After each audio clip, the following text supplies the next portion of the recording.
Ste že slišali za trgovanje s CO2?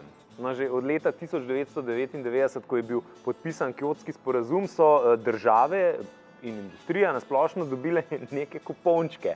In ti kupončki so bili kot odpustki za to, koliko CO2 proizvedeš. Zdaj sliši se kot igrica, recimo Monopoly, ampak dejansko pa v normalnem svetu, v kapitalizmu, očitno lahko trgujemo tudi s CO2.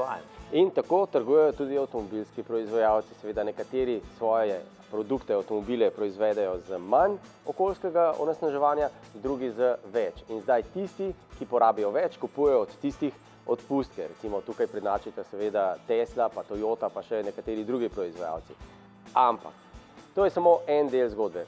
Mi poskušamo zajeti celotno sliko. In ko se pri celotni sliki recimo začnemo ukvarjati z Evropo, vidimo, da se je pri čiščenju dizla zgodilo to, kar smo pravzaprav lahko tudi predvideli. Ko smo govorili z profesor Katrašnikom, je zelo jasno povedal, da en energent ne more zamenjati drugega in ta prinesti rešitve.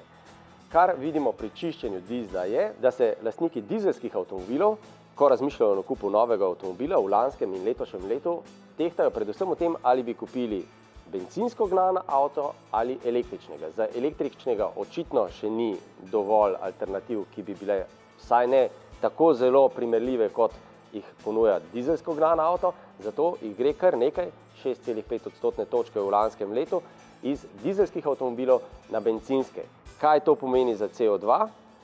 To, da je onesnaženja CO2 zdaj več. Še posebej, ker ne gre samo za preskok iz dizelskih na bencinske, ampak tudi na to, da so danes bencinsko gnani predvsem športni terenci.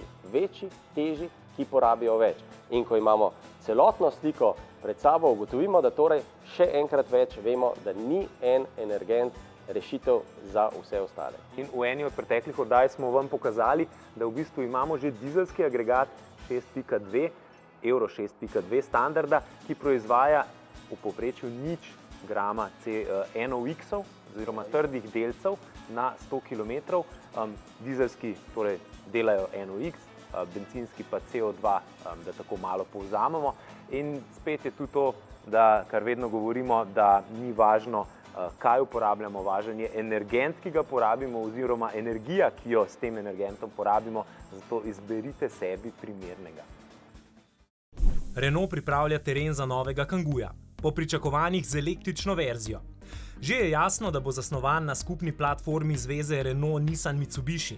Niso pa Francozi želeli komentirati, ali bo z novim kangujem nastala tudi Mercedesova različica. Daimler namreč sodelovanja s francosko-japonsko navezo ne bo podaljšal. Vodenje nemškega giganta bo konec maja prevzel Ola Källenius, ki je bil bolj kot francosko-japonski navezi naklonjen sodelovanju z BMW-jem. Audi bo zaradi pomanjkanja LG-jevih baterij moral zmanjšati prvotne proizvodne načrte za e-tron. Uspeli jih bodo dobaviti samo 45.000 namesto 56.000. Enako število avtomobilov naj bi letno proizvedel tudi doslej neznani nemški Sono, ki si je zamislil polnjenje baterij med vožnjo prek sončnih celic. Neverjetna novica vendarle ima nekaj soli, kajti v ozadju so mogočni kitajski partnerji, ki so proizvodnjo namestili kar v nekdanji Saabovi tovarni v Tröllhetenu.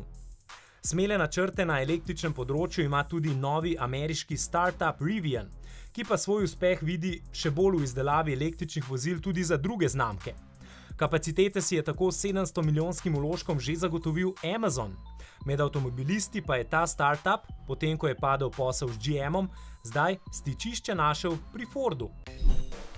Vlaganje avtomobilistov v tehnološka podjetja je nasploh danes precej moderno. V Ubrovo znanje na področju samovozečih vozil recimo verjame tudi Toyota. A z Ubrom je povezana tudi za naše razmere nekoliko sporna novica. CNN namreč poroča, da je Uber v Saudski Arabiji uvedel funkcijo, ki voznicam omogoča, da lahko prevažajo samo ženske. Na področju dvokoles nas je tokrat pritegnil prototip nizozemskega električnega kolesa, ki bi lahko močno prispeval k izboljšanju varnosti starejših kolesarjev s težavami z ravnotežjem. Če sistem ugotovi, da se bo kolo prevrnilo, elektromotor v okviru nežno premakne krmilo in prepreči prevračanje.